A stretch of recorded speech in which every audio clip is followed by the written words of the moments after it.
ایک شخص لمبا سفر کرتا ہے، میرے ساتھ رہیے گا، لمبا سفر کرتا ہے، اللہ کے رسول نے فرمایا دعوت المسافر لا ترد، مسافر کی دعا رد نہیں ہوتی۔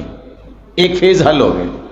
اشعث اغبر، اس لمبے سفر میں بال بکھرے ہوئے ہیں، پراگندہ حال ہے، رکیے۔ رب اشعث اغبر مدفوع بالباب لو اقسم على الله لابره، کتنے سادہ انسان اگر اللہ پہ قسم ڈال دے، ان کے بال بکھرے ہوئے ہوتے ہیں، وہ اللہ پہ قسم ڈال دیں تو اللہ قسم پوری کر دیتا ہے۔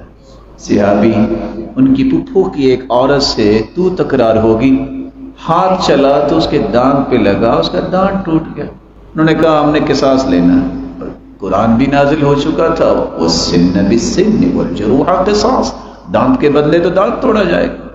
ان سے کہا کہ تم اس کی دیت لے لو، وہ بدلے پہ تھے۔ صحابی کو جب پتہ چلا کہتے ہیں اللہ کی قسم میری پھپھو کا دانت نہیں ٹوٹے گا۔